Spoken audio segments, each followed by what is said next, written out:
Olá, sejam bem-vindos ao nosso canal.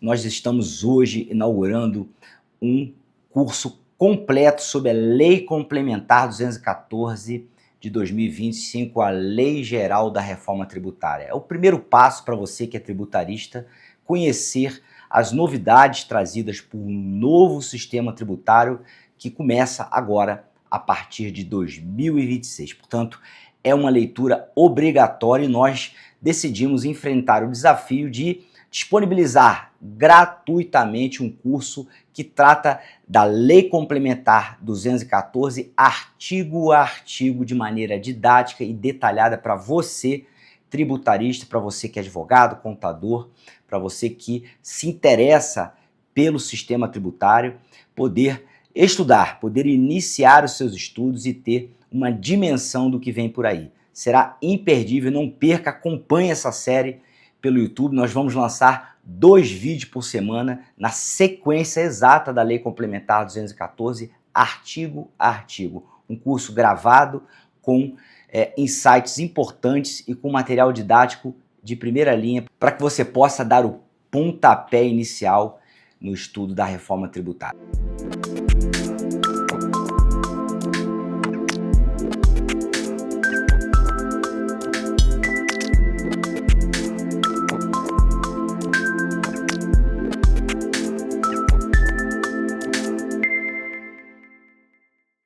Instituição do IBS e da CBS. É o primeiro artigo da Lei Complementar 214 que diz lá: ficam instituídos o IBS, Imposto sobre Bens e Serviços, de competência compartilhada de estados, municípios e Distrito Federal, e CBS, Contribuição Social sobre Bens e Serviços, de competência da União. O que é importante se chamar a atenção nesse momento é o fato de que, apesar da Lei Complementar 214 ser uma norma geral que trate do IBS e da CBS, ela também é uma norma instituidora na medida em que ela cria efetivamente esses dois tributos que foram tratados em emenda constitucional 132, que alterou a Constituição Federal para abrir caminho para que fossem instituídos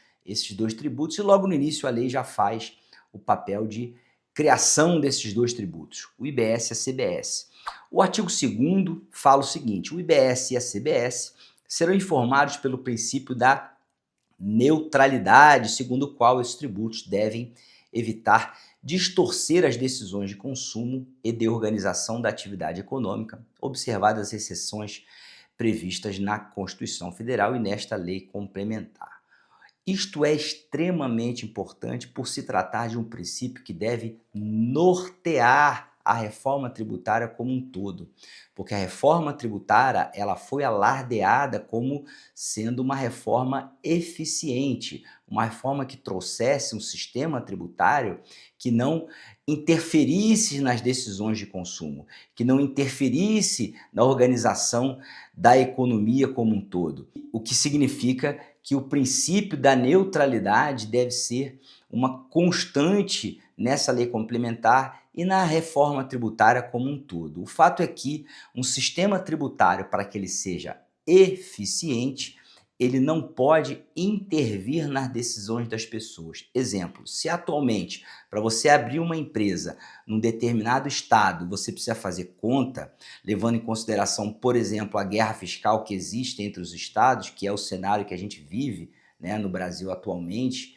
e já há muito tempo, você tem, consequentemente, um sistema ineficiente. Se a partir do momento que você decide adquirir um produto, levando em conta questões relacionadas à tributação, consumir um determinado bem ou serviço, isso denota que o sistema é ineficiente. Então, o princípio da neutralidade, ele busca orientar tudo que se encontra debaixo desse guarda-chuva aí, dessa Lei Complementar 214, como sendo algo que não deve, a princípio, intervir nas decisões das pessoas ou na organização das atividades econômicas. Isso está lá no artigo 2º, e eu acredito que isso vai com certeza ser chamado, né, à superfície por muitos advogados que fatalmente vão questionar situações pontuais, e eu vou procurar trazer algumas aqui, aonde esse princípio da neutralidade ele não está sendo observado e é importante que a gente entenda o que significa isso.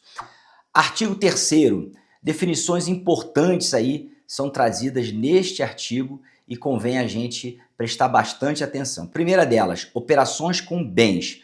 Todas e quaisquer que envolvam bens móveis ou imóveis, materiais ou imateriais, inclusive direitos. Percebam a amplitude desse conceito, ou seja, considera-se operações com bens tudo aquilo que envolve bens materiais, imateriais, móveis, imóveis, inclusive direitos. Operações com serviços, tá? Não se fala mais em prestação de serviço, mas fornecimento de serviço.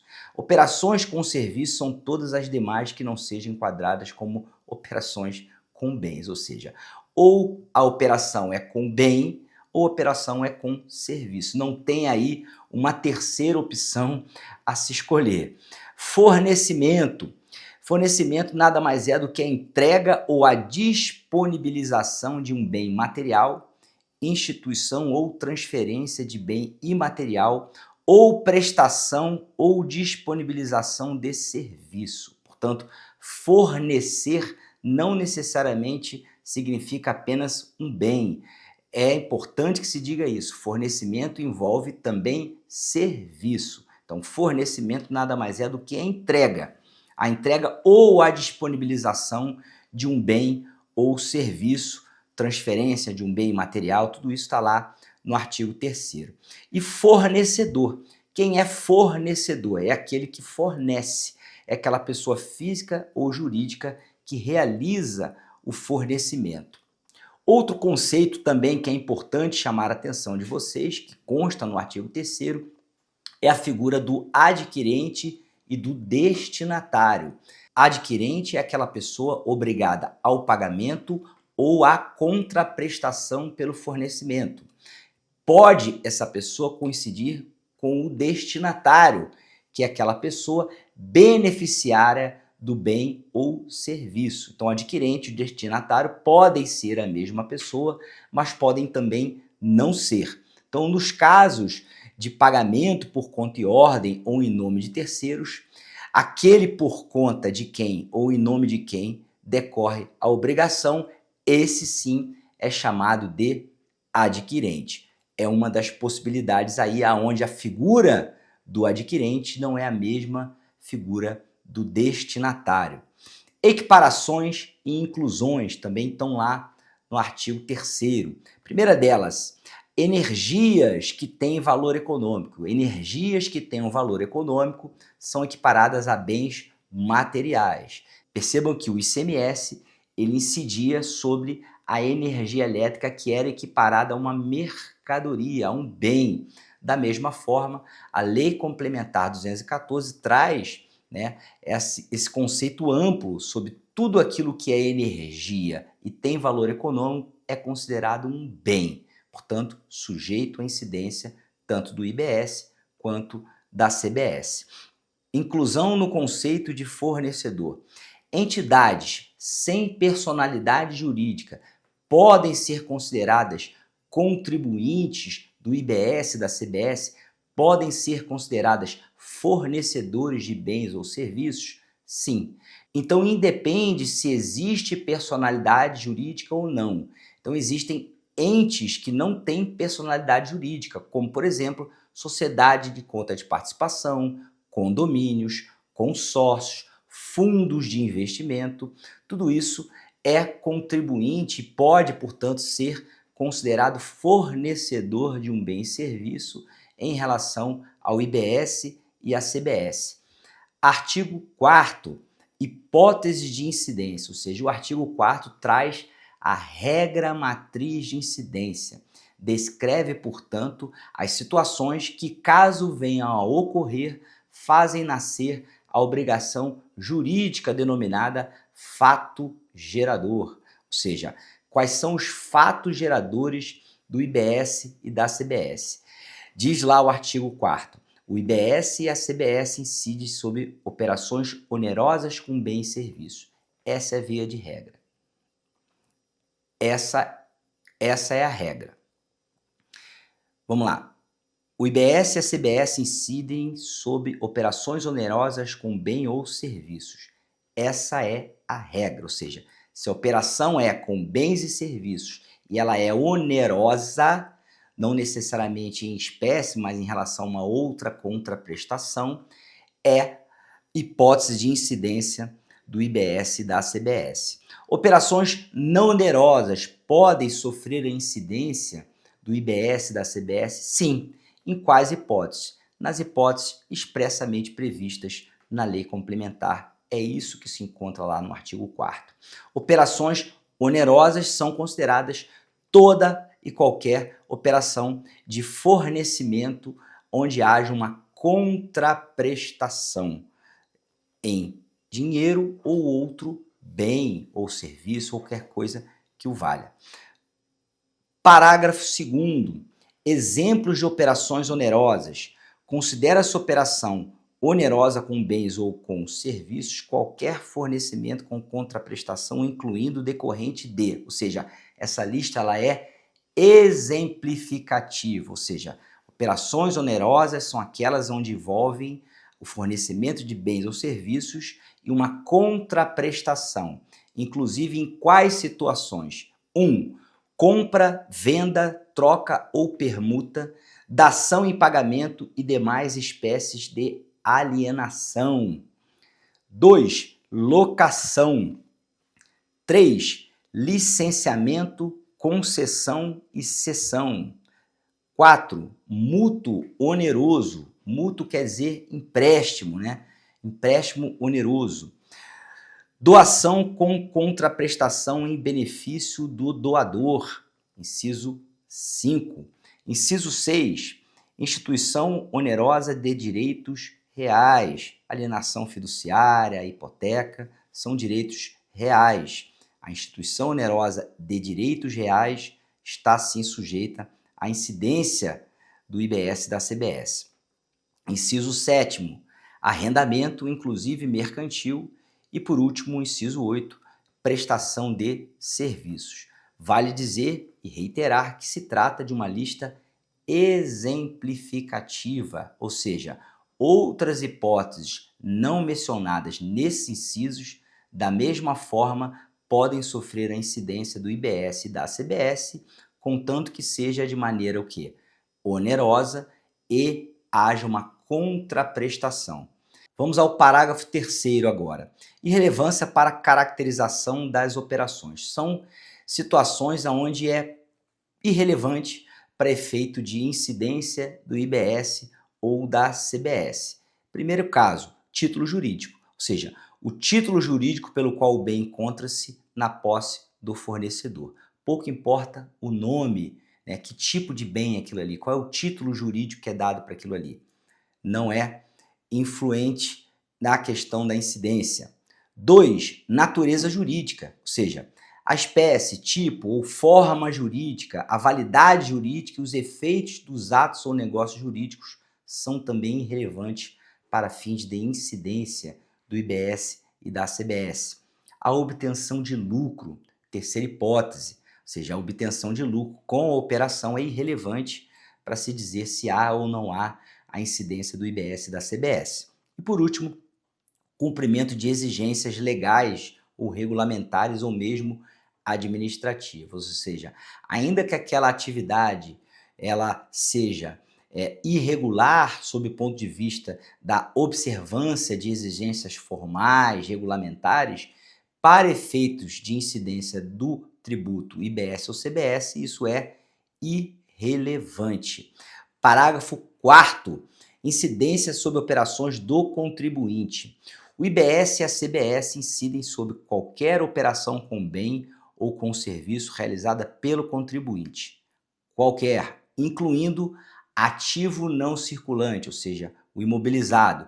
Operações realizadas com ativo não circulante também podem sofrer a incidência do IBS e da CBS, contanto que seja pelo contribuinte. O contribuinte deva ser a pessoa que praticou esse fato gerador. Atividade não habitual, operações no exercício de atividade econômica não habitual. Então, não havendo habitualidade, ainda assim, em se tratando de fornecimento com contraprestação pelo contribuinte do IBS e da CBS, temos aí a incidência dos dois tributos. Parágrafo 5º, não alteração na base de cálculo de outros impostos. Ou seja, a incidência do IBS e da CBS não altera a base de cálculo do ITCMD, que é o imposto estadual, que é o imposto sobre a transmissão, causa-morte, doação de quaisquer bens e direitos, né? Imposto sobre herança, muita gente conhece como imposto sobre doação, herança, enfim.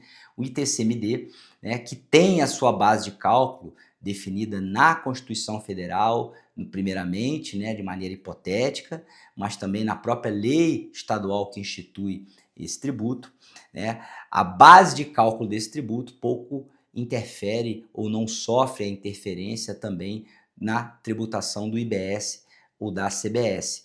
Da mesma forma, em relação ao ITBI, que é o Imposto sobre Transmissão Inter-vivos de Bens Imóveis e Direitos a eles relativos, que é o imposto de competência municipal de transferência de bens imóveis, ou seja, a base de cálculo tanto de um quanto de outro, né, não são alteradas, né, por força do IBS e da CBS. É isso que consta lá no parágrafo 5º do nosso artigo 3º.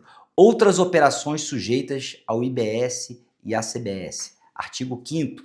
Primeiro caso, fornecimento não oneroso ou a valor inferior ao de mercado de bens e serviços das hipóteses previstas na lei complementar. Então, a lei complementar traz algumas hipóteses aonde, se houver o fornecimento de bens ou serviços de maneira não onerosa ou em valor abaixo do valor de mercado, temos aí a incidência do IBS e da CBS. Segundo caso, brindes e bonificações. Fornecimentos de brindes e bonificações estão sujeitos ao IBS ou à CBS, via de regra, e vamos falar daqui a pouquinho sobre algumas exceções aí. Terceiro caso, transmissão para sócio de bens que geraram crédito. Tá? Então imagine a seguinte situação, uma empresa ela adquire um determinado bem ou recebe o fornecimento de um determinado serviço e se credita deste bem ou serviço, né, em relação ao IBS da CBS, dado o fato de que há, né, o direito ao creditamento dentro desse critério de não cumulatividade plena que foi trazida pela reforma tributária, e esse bem posteriormente ele é transferido, tá, para um sócio, ou seja, a empresa se beneficiou do crédito e esse bem é fornecido gratuitamente a um sócio ou uma pessoa ligada, seja por conta de devolução de capital, dividendo, alguma coisa nesse sentido. Então, nesse caso, a lei prevê expressamente que existe sim a incidência do IBS e da CBS. Então, o que consta lá? Transmissão para sócio acionista que não seja contribuinte no regime regular por devolução de capital, dividendos in natura ou de outra forma de bens cuja aquisição tenham permitido a apropriação de créditos pelo contribuinte, inclusive na produção. Tá? E a última hipótese, fornecimento à parte relacionada, pessoas ligadas. Então, demais fornecimentos não onerosas ou a valor inferior de bens e serviços por contribuinte à parte relacionada. Vamos falar um pouquinho o que vem a ser parte relacionada. O sócio é uma parte relacionada, uma empresa coligada ou controlada é considerado parte relacionada. Isso está previsto, a definição de parte relacionada está previsto logo na sequência.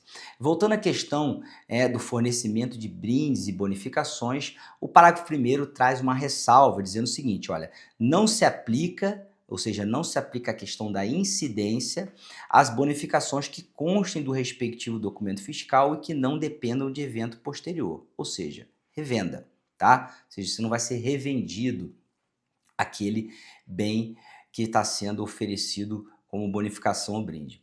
E aplica-se, ou seja, incide, né, ao bem dado em bonificação sujeito a alíquota específica por unidade de medida, inclusive na hipótese anterior, ou seja, no caso de revenda. Exemplo, combustível. Então, alíquota específica e alíquota ad valorem são tipos diferentes de alíquotas. Uma é o percentual, ad valorem, e outra é um valor fixo, X centavos por litro de gasolina, tá? Isso é alíquota específica. Então, no caso de alíquota específica, fornecimento desse bem, ele, a título de brinde, né, ou bonificação, ele ainda assim sofre a incidência do IBS e da CBS. Conceito de partes relacionadas. Partes são consideradas relacionadas quando uma delas influencia diretamente ou indiretamente na outra, levando a termos e condições diferentes dos de transações entre partes não relacionadas. Então, se uma determinada pessoa ligada à empresa, seja uma pessoa física ou jurídica, ela tem poder de influência na decisão dessas empresas, caso venha a ser fornecido um bem ou prestado um serviço a esta pessoa que tem uma ligação com a empresa, chamada, portanto, de parte relacionada em valor inferior ao de mercado ou até mesmo de caráter não oneroso, existe a incidência do IBS e da CBS. Então, quais são os exemplos de partes relacionadas? Controlador e controladas, coligadas, empresas coligadas, entidades sob controle comum. 4. Entidades com participação significativa, entidades com os mesmos sócios ou acionistas. E 6, entidades e pessoa física relacionada. Tá? Então, tudo isso são exemplos trazidos pelo legislador como sendo partes relacionadas. Parágrafo 5º, definição de controle. O que se considera controle? Preponderância nas deliberações. Então, se existe preponderância nas deliberações, existe controle. Isso é importante para a definição do que vem a ser partes relacionadas, tá? Então, direitos que assegurem preponderância nas deliberações sociais ou poder de eleger ou destituir a maioria dos administradores. Isso é preponderância nas deliberações.